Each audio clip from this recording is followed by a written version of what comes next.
أعوذ بالله من الشيطان الرجيم. بسم الله الرحمن الرحيم. السلام عليكم ورحمة الله تعالى وبركاته. الحمد لله رب العالمين، والصلاة والسلام على أشرف الأنبياء والمرسلين وعلى آله وصحبه أجمعين. سبحانك لا علم لنا إلا ما علمتنا إنك أنت العليم الحكيم. اللهم افتح علينا حكمتك وانشر علينا من خزائن رحمتك يا أرحم الراحمين. رب اشرح لي صدري ويسر لي أمري واحلل عقدة من لساني يفقهوا قولي. رب زدنا علما نافعا وارزقنا فهما واسعا برحمتك يا أرحم الراحمين. والحمد لله رب العالمين. Alhamdulillah, sama-sama kita manjatkan setinggi-tinggi kesyukuran kepada Allah Subhanahu wa taala kerana dengan limpah dan kurnia-Nya kita masih lagi diberikan kesihatan, kekuatan dan kesempatan oleh Allah bersama kita dapat hadir melaksanakan solat maghrib secara berjemaah dan diberi lagi ruangan masuk kepada kita untuk kita terus duduk lagi sementara kita nanti solat Isyak. Kita mengisi masa yang ada dengan kuliah maghrib kita pada malam ini. Dan insyaAllah malam ini kita akan membahaskan satu hadis yang diriwayatkan daripada Amr bin Auf radhiyallahu anhu. Hadis yang membicarakan tentang kerisauan Nabi SAW kepada umat-umat dia berkaitan dengan bahayanya dunia. Macam mana dunia ni boleh jadi bahaya apabila kita tersalah memilih, tersalah langkah, maka jadilah bahaya dunia ni kepada kita. Anna Rasulullah sallallahu alaihi wasallam ba'atha Aba Ubaidah bin Jarrah ila Bahrain ya'ti bi jizyatiha, yang mana Nabi SAW telah menghantar Abu Ubaidah bin Jarrah ni ke Bahrain untuk mengutip cukai. Wa kana Rasulullah SAW huwa salah ahli Bahrain, yang mana Nabi SAW telah pun mengadakan perjanjian damai dengan penduduk Bahrain. Kenapa? Dulu Islam yang memerintah dunia, dan maksudnya Bahrain pun berada di bawah pemerintahan Madinah. Madinah itu pusat untuk memerintah dunia satu ketika dahulu. Sehinggalah saat kejatuhan Khilafah Uthmaniyah, kan, last sekali jatuh dan tu habis, jatuh sampai sekarang, kan, tak bangkit-bangkit lagi Islam untuk memerintah dunia ini. Maka bila Bahrain berada di bawah pemerintah Madinah, Nabi suruh Abu Ubaidah pergi kutip cukai. Fasami'atil ansar biqudumiha, maka pada satu ketika mendengarlah penduduk Ansar, penduduk Madinah tentang kepulangan Abu Ubaidah daripada Bahrain. Fawafathu salah as-subhi ma'a Rasulullah sallallahu alaihi wasallam, maka ketika itu turunlah, ramailah yang hadir untuk solat subuh bersama dengan Nabi SAW. Falamma sarafa ta'arradu lahu, maka penduduk Madinah pun mendengar tentang kepulangan Abu Ubaidah. Fatabassama Rasulullah SAW hina rahu, maka senyumlah Nabi. Nabi tengok ramai orang datang sembahyang subuh pagi itu, Nabi pun tersenyum. Wa qala adhunnukum sami'tum bi qudumi Abi Ubaidah, kata Nabi, aku rasa bahawa kamu semua ni dah dengar tentang kepulangan Abu Ubaidah.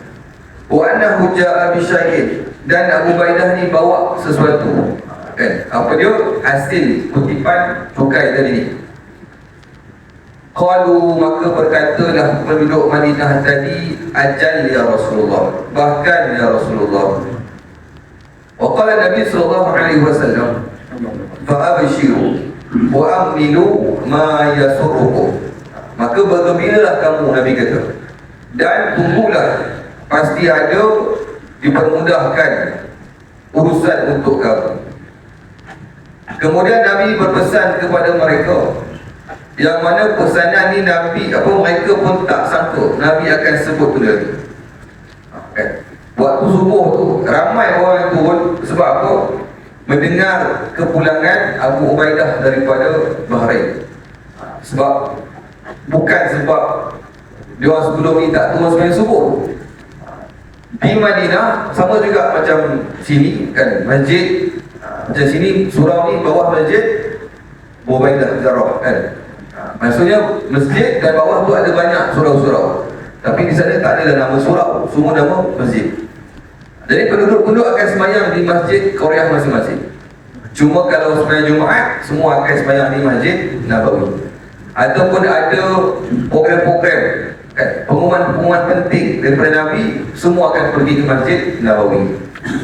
Tapi subuh tu semua orang sembahyang di Masjid Nabawi. Dia orang tak sembahyang di Masjid Korea masing-masing. Sebab tu Nabi tengok pun Nabi senyum. Dan Nabi pesan kepada penduduk Madinah yang tunggu. Bila Nabi tengok lepas sembahyang tu ramai orang duduk tunggu Nabi tepi-tepi jalan lepas sembahyang. Masa Nabi berjalan hendak pulang tu, Nabi pesan kepada mereka. Yang mana pesanan ni Nabi, mereka pun tak sangka bahawa Nabi akan pesan begini. Nabi sebut apa? Wallahi mal faqra akhsha alaikum. Demi Allah, kefakiran itu tidak membimbangkan aku. Nabi sebut, kalau kamu semua hidup dalam kefakiran, kemiskinan, itu tidak membimbangkan aku. Walakin akhsha alaikum, akan tetapi yang aku bimbangkan ke atas kamu ni apa dia? Antubsata alaikumud dunya, apabila diberikan kemewahan dunia, apabila dibentangkan di hadapan kamu akan dunia, itu yang aku risaukan. Kama busitat ala man kana qablakum, seperti mana telah dibentangkan kepada umat-umat sebelum daripada kamu. Fatanafasuha kama tanafasuha, bila telah dibentangkan kepada mereka, maka mereka berebut-rebut seperti mana kamu akan berebut-rebut. Nabi dah tahu dah kan, ini di antara tanda-tanda kenabian. Nabi boleh tahu nanti perkara yang pernah berlaku dulu ni akan berulang kembali. Wa tulhiyakum kama alhadbu, dan perkara tadi, dunia tadi yang apabila telah dibentangkan di hadapan kamu, dunia itu akan melalaikan kamu seperti mana telah melalaikan mereka dulu. Itu yang Nabi bimbangkan. Nabi takut sekiranya mereka ini dibentang, umat-umat Nabi ini dibentang dengan kemewahan. Nabi tak risau pun kalau kita ni hidup dalam keadaan miskin. Sudah pasti ada perkara-perkara yang akan berlaku apabila seseorang itu hidup mewah. Kalau tidak, kenapa Nabi nak bimbang? Kenapa ataupun mengapa bahayanya hidup mewah? Maka pengarang kitab ni meletakkan ada 4 sebab. Daripada hadis Nabi tadi, maka pengarang kata ada 4 sebab kenapa hidup mewah ni dibimbangkan oleh Nabi SAW.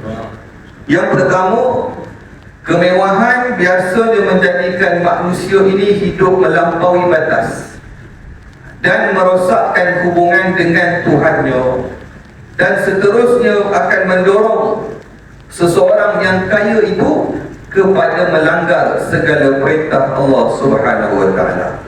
Sebab apa? Bila seseorang itu selalunya, kebanyakan, bukan semua orang kaya tak elok, kebanyakan kan, orang kaya ni kebanyakannya bila dah hidup mewah, dia akan rasa hidup dia ni dah sempurna. Maklum dah, semua dah ada kan, rumah dah hebat, kereta dah hebat, kerja dah hebat, perniagaan dah maju, harta dah banyak, kan kalau makan 7 keturunan pun tak habis. Takut-takut bila dia dah rasa semua dia dah ada dalam dunia, hidup dia dah sempurna, buat apa lagi aku nak bergantung dengan Tuhan. Itu yang kata tadi apa? Akan merosakkan hubungan dia dengan Tuhan. Bila dia rasa hidup dia dah sempurna, dah cukup semuanya, buat apa lagi aku nak datang sembahyang Jumaat? Buat apa lagi aku nak letih-letih datang dengan kuliah dan sebagainya? Aku ada hidup yang lebih hebat lagi daripada dia. Sebab tu Allah Ta'ala sebut dalam surah Al-Alaq, kalla innal insana la yatgha ar-ra'a khustana. Allah Ta'ala pesan, sesungguhnya manusia ni benar-benar melampaui batas. Sebab apa? Dia melihat dirinya serba cukup, serba sempurna. Bila seorang tu rasa hidup dia sudah sempurna, maka dia akan melupakan Allah Subhanahu wa ta'ala. Itu kerap berlaku kebanyakannya. Sebab tu Nabi risau tentang kita ni hidup mewah. Mewah ni maksudnya apa? Melampau dalam kemewahan. Kalau mewah biasa-biasa tak ada masalah. Melampau, apa saja yang kita buat dalam dunia ni, kebanyakan ni kalau melampaui batas, dia akan merosakkan sesuatu. Contohnya apa? Makan. Kalau makan biasa, semua orang kena makan. Tapi kalau melampau dalam makan, apa jadi? Masuk hospital, kan? Melampau dalam makan. Sebab tu Allah Ta'ala pesan juga, kulu washrabu, makan dan minumlah kamu, wala tusrifu, tapi jangan melampau, jangan berlebih-lebih dalam makan. Kalau tidak, Allah Ta'ala takkan nak letakkan dalam Al-Quran tentang pesanan tersebut. Saya pernah pergi hotel perdana, PNB, dekat dengan KLCC. Dia letak ayat tu dekat lauk-lauk yang kita nak cedok. Kan? Makan kat hotel sedap, tengah sedap cedok, kulu washrabu wala tusrifu. Kan? Semua tersettle. Okey, baik. Kan maksudnya apa? Nak makan, nak minum okey, tapi makanlah, jangan melampau-lampau pada makan. Jadi kita pun okey, letak balik, kan? Kalau dah terlalu banyak yang kita ambil, maksudnya melampau. Nak makan durian okey, tapi kalau melampau makan durian, kan hospital juga kita. Kan? Bila sakit makan ubat, melampau makan ubat, overdose, hospital balik. Okay. Semua yang melampau akan merosakkan. Melampau dalam ibadah boleh tak? Pun tak boleh juga. Maksudnya apa? Dia melampau dalam ibadah sehingga kan anak isteri dia ditinggal.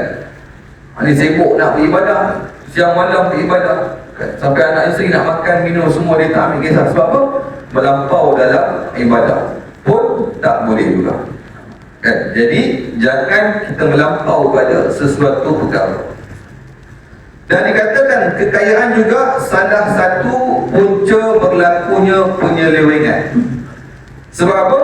Sebab kekayaan itu mampu menjadikan orang yang kaya itu melakukan apa yang dia ingini. Apa yang dia nak, dia boleh buat. Sebab apa? Aku ada segala-galanya. Aku ada duit. Aku boleh beli orang. Aku boleh suap orang. Apa saja yang aku nak, aku boleh dapatkan. Sebab apa? Aku ada duit. Kan? Jadi dia akan melampaui batas yang terhad kepada orang-orang yang tidak ada kemampuan.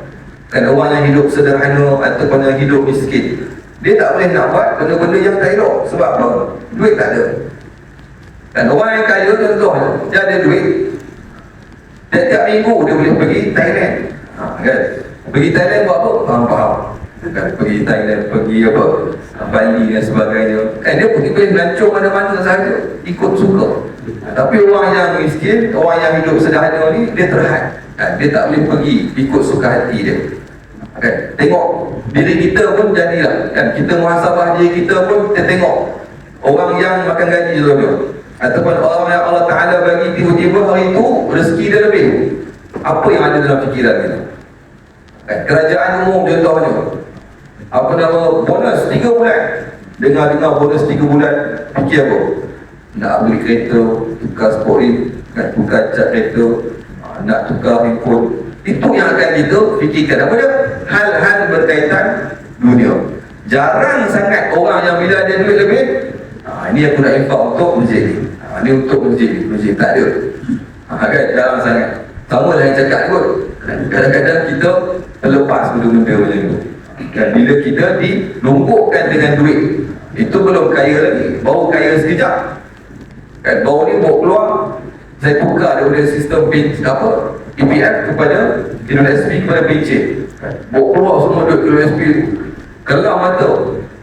Kan bila dah habis baru fikir, kenapa aku tak buat ni? Kenapa aku tak buat ni? Kan sebab apa? Nabi dah pesan. Kan Nabi dah tahu awal lagi, umat aku ni kalau kena bentang depan dia kemewahan, habis. Kan bila bentang duit, kelam mata. Kan kalau kadang-kadang kita tak kata kat orang kan, dia ni kalau dapat duit pantang, tak kena kat kita kan, takut-takut dibentangkan depan kita, kita pun kelam semua. Kan? Sebab tu Nabi risau dengan kekayaan yang menimpa umat-umat dia. Dan Nabi pesan apa dia? Semua benda ini bila kita mengikut hawa nafsu kita yang akan merosakkan kita. Sebab apa? Nafsu selalu menyuruh kepada perkara-perkara yang tak baik. An nafsa la'amaratun bisu. Nafsu itu sentiasa menyuruh kepada perkara-perkara yang su, yang tak elok, yang jahat. Jarang-jarang sekali lah nafsu nak suruh benda yang baik-baik, kecuali ada udang di sebalik batu, tuan. Okay. Seronok datang masjid sebab apa? Setiap kali lepas semayang ada sahaja jamuan. Ada sebalik dia tu. Pelik datang masjid sentiasa sebab apa? Ada jamuan lepas tu. Nafsu suka. Apa? Suka makan. Datang masjid seronok tak? Nafsu tak suka. Jadi benda-benda yang nafsu suka ni apa? Nabi sebut qala hujibatin nar bisyahwah. Nabi sebut apa? Dikelilingi, diselimuti neraka itu dengan syahwat, dengan benda-benda yang disukai oleh hawa nafsu. Wa hujibatil jannah bil makarih. Dan yang menyelimuti, yang mengelilingi syurga itu apa dia? Dengan perkara-perkara yang dibenci oleh nafsu. Yang nafsu tak suka buat. Contohnya macam sembahyang berjemaah, yang datang sembahyang berjemaah, duduk lagi dengan kuliah, dah mati dah meronta-ronta, nafsu dah meronta-ronta. Sebab apa? Jarang-jarang buat. Jadi itu perkara yang nafsu tak suka.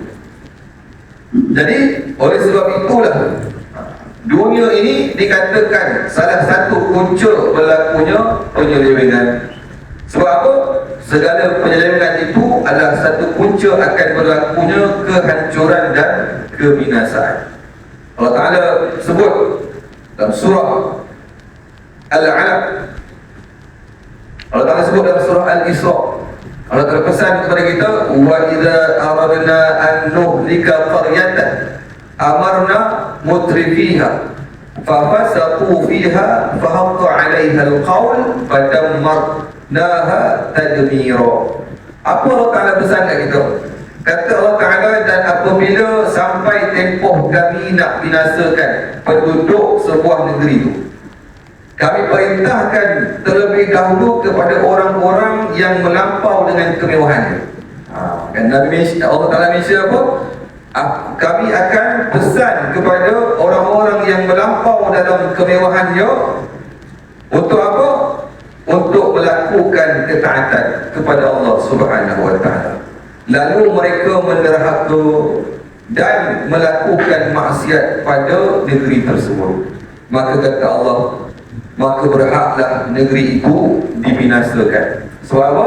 Kami dah turunkan ayat, kami dah beri peringatan kepada orang-orang yang hidup mewah yang melampau ni, supaya apa? Taat kepada perintah Allah Subhanahu Wa Ta'ala. Tetap juga tak taat, maka kata Allah, berhaklah kami menghancurkan, membinasakan negeri tersebut. Lalu kami hancurkan sehancur-hancur. Sebab apa?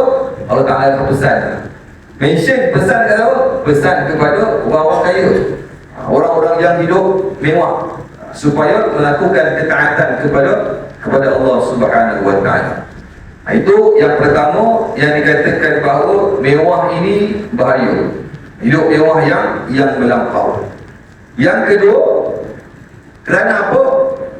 Apabila seseorang itu mahukan kemewahan yang melampau, maka dia akan kejar sesuatu itu sampai dapat. Maka bila nak mengejar sesuatu itu, akan berlakulah perbalahan. Dengan maksud apa? Kemewahan ini juga punca berlakunya perbalahan antara manusia. Dari dulu sampai sekarang. Dulu bila start daripada bila, kalau kita tengok dalam sirah Nabi, ketika mana berlakunya peperangan Badar. Bila berlaku peperangan Badar, itulah titik permulaan umat-umat Islam berlakunya perselisihan di kalangan para sahabat. Tentang apa? Tentang harta rampasan perang. Kan perang Badar, kalau kita baca sirah pun tengok atas kertas. Maksudnya tengok dari segi strategi persiapan, memang tentera Islam kalah. Tapi dengan sebab apa? Kesungguhan mereka, ketaatan mereka kepada Allah Subhanahu wa taala, Allah bagi kemenangan. Allah turunkan pertolongan. Tentera-tentera Allah, tentera yang tidak nampak. Maka walaupun 313 menang juga lawan 3,000 lebih. Maka bila menang, apa berlaku? Pakat nampak harta ghanimah dan harta rampasan perang. Kan sebab apa? Sebelum ni tak pernah berlaku. Maksudnya bila dah berlaku perang, rupa-rupanya kalau menang perang ni ada habuan dia. Apa dia? Harta ghanimah tu. Sebab tu Allah Ta'ala menegur mereka dalam surah Al-Anfal. Kan yas'alunaka 'anil anfal. Adakah mereka ada bertanya ya Muhammad tentang harta rampasan perang? Qulil anfalu lillahi wa rasulih. Katakan kepada mereka harta rampasan perang itu milik Allah dan Rasul. Fattaqullah, maka hendaklah kamu bertakwa kepada Allah. Wa aslihu dzata bainikum, dan hendaklah kamu memperelokkan balik hubungan antara kamu. Sebab apa? Dah berlaku perbalahan, kan, berebut tentang harta rampasan perang tersebut. Sebab tu Allah Ta'ala pesan, berbaik-baiklah. Ini semua harta rampasan perang ini milik Allah dan Rasul. Nabi yang akan bahagi-bahagikan macam mana tentang harta tersebut. Wa ati'ullaha wa rasulahu, dan kamu hendaklah taat kepada Allah dan Rasul in kuntum mu'minin. Kalau kamu rasa kamu ni orang-orang yang beriman.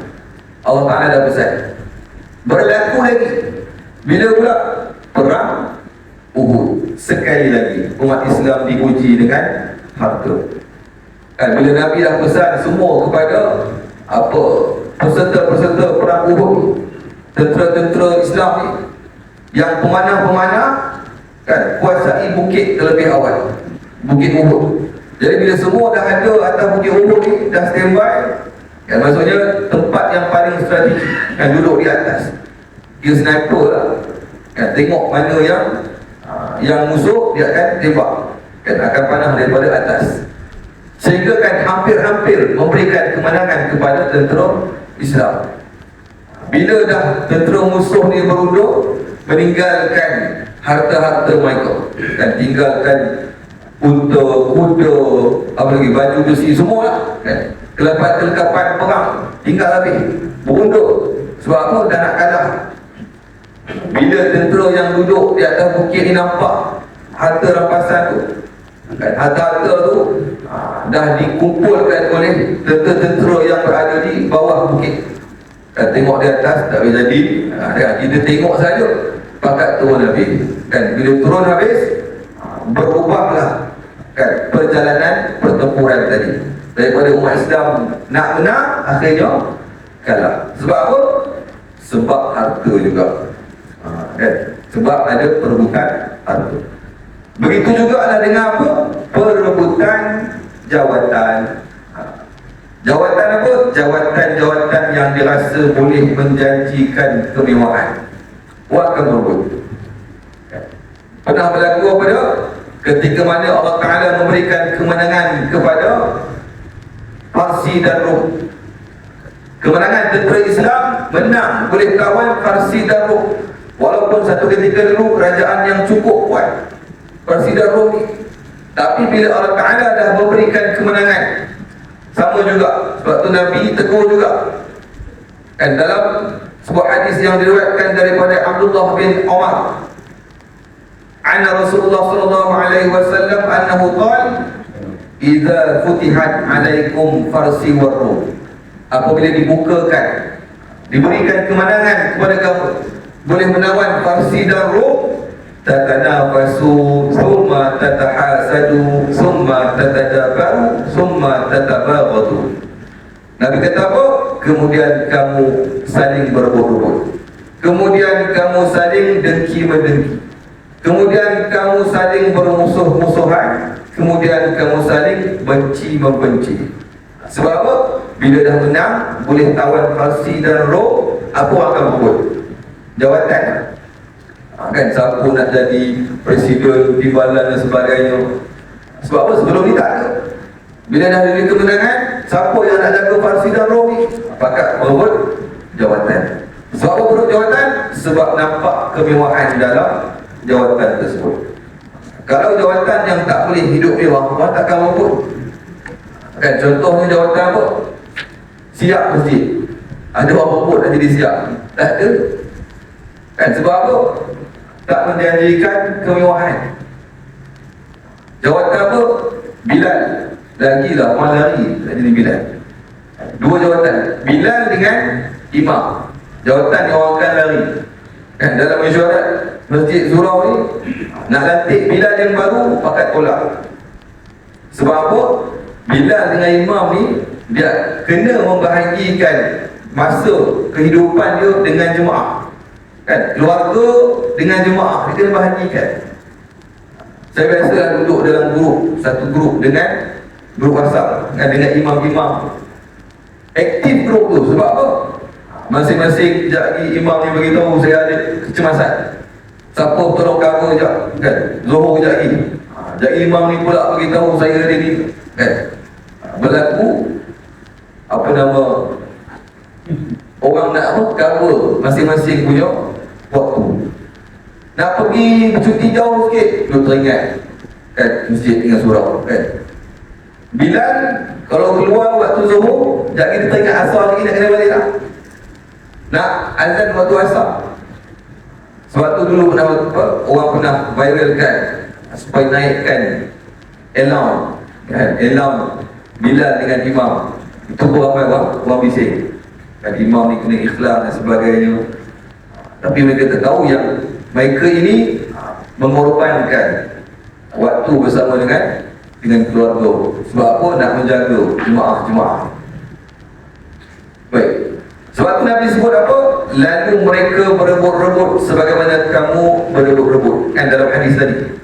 Sebab Nabi tahu dah, manusia ni, umat-umat aku nanti bila dibentangkan kekayaan, dibentangkan jawatan-jawatan yang boleh memberikan kemewahan hidup kepada mereka, mereka akan bersungguh-sungguh untuk mendapatkan dia, sanggup menindas orang lain untuk mendapatkan jawatan tersebut. Berebut-rebut seperti mana mereka berebut-rebut. Sebab tu Nabi pesan. Nabi pesan juga apa? Kalau nak selamat hidup dunia dan akhirat, maka hendaklah kamu jadi seorang yang zuhud kepada dunia. Apabila kamu zuhud kepada dunia, kata Nabi, pasti kamu akan dikasihi oleh Allah Subhanahu wa ta'ala. Jikalau kamu zuhud kepada manusia, pasti kamu akan disayangi oleh manusia. Zuhud ni maksudnya apa zuhud? Zuhud ni maksudnya kita tidak cinta kepada sesuatu itu melampaui. Tak cinta kepada harga dunia ni melampau-lampau. Nak cerita lah dulu pasal sahabat-sahabat Nabi, kan, yang kaya-kaya. Sahabat Nabi ni cukup kaya, ramai yang hartawan. Nabi kalau petik sekali, kita akan pergi turun perang di sini tempat, maka sahabat Nabi akan mengumpulkan harta mereka. Dan antara yang paling kaya, Abdurrahman bin Auf. paling kaya sekali.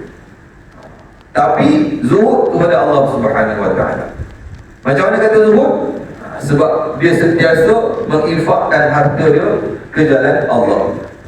Infak untuk fisabilillah harta-harta. Betul dengan sahabat-sahabat lain sama juga. Maksudnya orang yang kaya tak semestinya tak zuhud. Orang yang miskin tak semestinya zuhud. Dan orang yang naik Vietnam tu contoh, nampak zuhud tak? Macam tak zuhud je. Mungkin dia zuhud. Zuhud di hati, kan? Kita dengan Allah Ta'ala yang tahu zuhud dia seorang.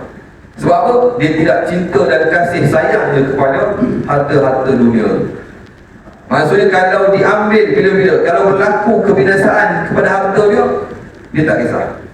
Sebab apa? Dia tahu semua ini adalah pinjaman daripada Allah Subhanahu wa ta'ala. Itu sifat zuhud yang ada pada diri seseorang. Tidak kasih dan cinta kepada dunia. Sebab tu Nabi pesan, bersifatlah dengan sifat zuhud.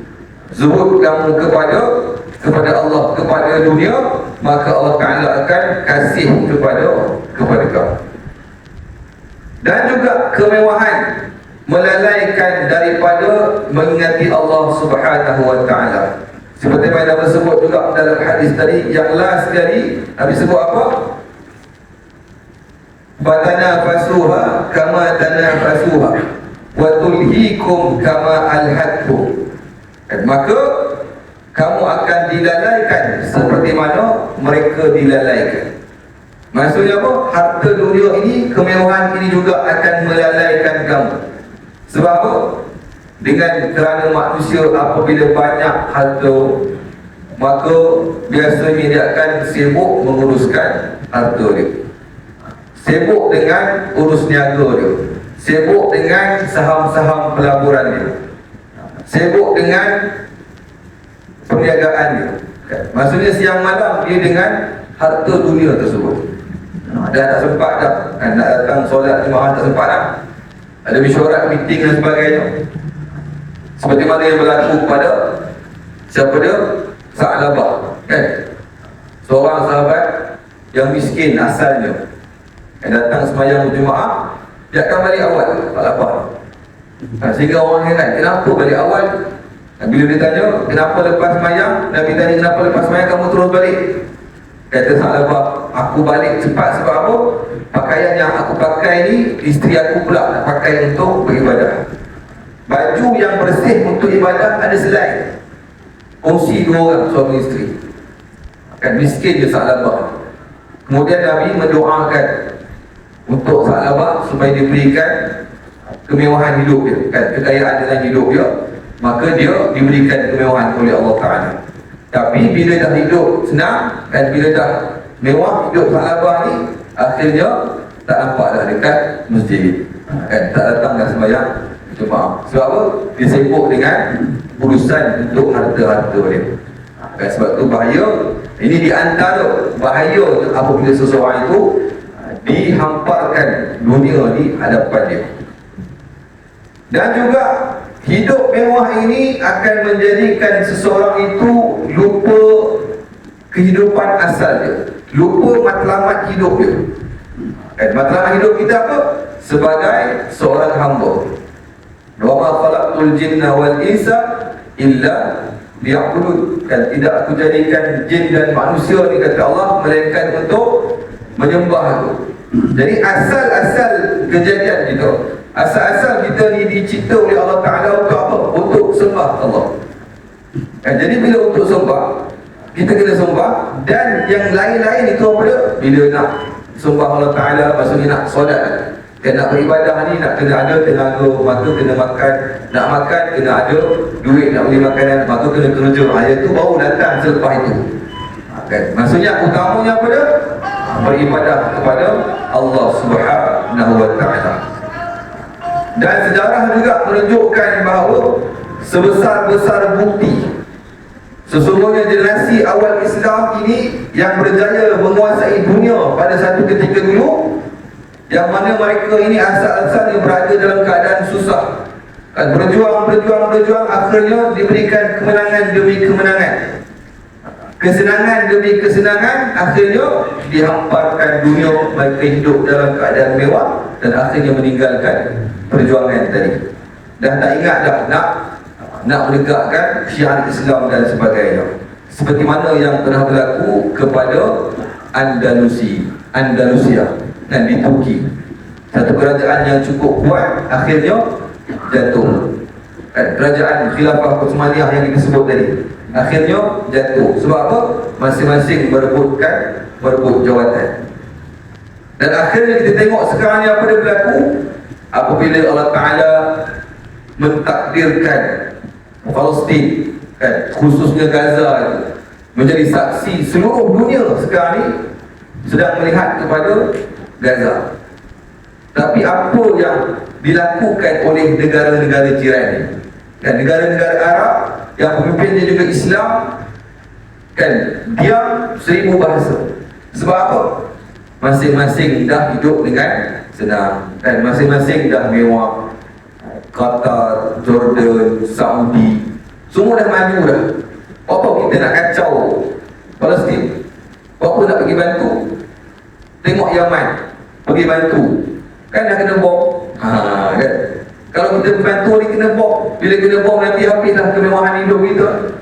Baik kita duduk ikut telunjuk Amerika, lagi selamat. Kan jawatan kita pun selamat, negara kita pun selamat, harta benda kita semua akan selamat. Sebab apa? Dibentangkan dunia, Nabi sebut tadi. Kan apabila dibentangkan dunia, maka akhirnya mereka akan meninggalkan tanggungjawab sebagai saudara sesama Islam. Dan maka semua orang akan melihat dunia itu lebih penting. Jadi adakah hadis ni nak menunjukkan kepada kita bahawa tak boleh nak hidup mewah langsung, tak boleh nak hidup kaya? Maka kita tengok juga kepada apa yang dilakukan oleh para sahabat. Sahabat semua hidup mewah, hidup kaya-kaya, tetapi mereka meletakkan kemewahan dan kekayaan itu di tangan, bukan di hati. Bila letak di tangan, maksudnya apa? Mereka boleh menguruskan harta itu tanpa ada rasa kasih sayang. Sayang nak keluarkan harta, sayang nak infak, sayang nak bersedekah. Sebab apa? Yang sayang tu sebab harta duduk di hati. Tapi kalau duduk di tangan, maka dia lah yang akan menguruskan harta tersebut. Macam mana sahabat-sahabat Nabi, apa salah seorang dia pernah membeli telaga, telaga yang dikuasai oleh orang-orang kafir, orang Yahudi pada ketika itu. Sayyidina Osman beli telaga tu, lepas beli diwakafkan. Sebelum tu orang pergi beli air. Umat Islam terpaksa beli air daripada orang Yahudi itu. Sebab apa? Dia menguasai telaga tersebut. Pergi Sayyidina Osman, aku beli telaga ni. Bila dia beli, baik aku wakafkan. Siapa yang ambil air, ambil. Cuma free. Itu juga yang berlaku pada Sayyidina Abu Bakar. Bila nak pergi perang, diinfakkan semua harta-harta dia. Sehingga Nabi kata, apa lagi yang kamu tinggal? Aku tinggalkan untuk anak isteriku. Aku adalah Allah dan Rasul. Tak ada tinggal apa-apa dah. Semua aku bagi infak untuk peperangan. Sebab apa? Semua harta berada di tangan, tidak ada di hati. Maksudnya hadis ni nak mengajar kita tentang apa? Berhati-hati dengan kemewahan. Dan bila kita diberikan kemewahan, maka kita ingat hadis ni okey. Dan Nabi dah pesan dah supaya kita ini bila dibentangkan dunia di hadapan kita, maka berhati-hatilah. Pernah berlaku, dah banyak dah berlaku tadi yang kita sebut pada umat-umat yang terdahulu. Tuan-tuan muslimin, muslimat yang dirahmati Allah sekalian, mudah-mudahan hadis yang kita bahaskan pada malam ini sedikit sebanyak memberikan manfaat kepada kita, insya-Allah dapat kita amalkan, dan baik lagi dapat kita sampaikan kepada mereka yang lain. Mudah-mudahan mereka juga dapat beramal dengan perkara yang sama, insya-Allah. Jadi mungkin sekadar itu sahaja dapat kita kongsi pada malam ini. Yang baik itu datang dari Allah Subhanahu Wa Taala. Mohon maaf di atas segala kekurangan. Jadi kita tutup kuliah kita dengan tasbih kafarah dan suratul As. Subhanallah walhamdulillah, asyhadu an la ilaha illa anta, astaghfiruka wa atubu ilaik. Bismillahirrahmanirrahim. Al-'asr, innal insana lafi khusr illa alladhina amanu wa 'amilus solihati wa tawassaw bil haqqi wa tawassaw bis sabr. Assalamualaikum warahmatullahi ta'ala wabarakatuh. يا حبيبي يا شافعي يا رسول الله بأمي وأبي فديتك سيدي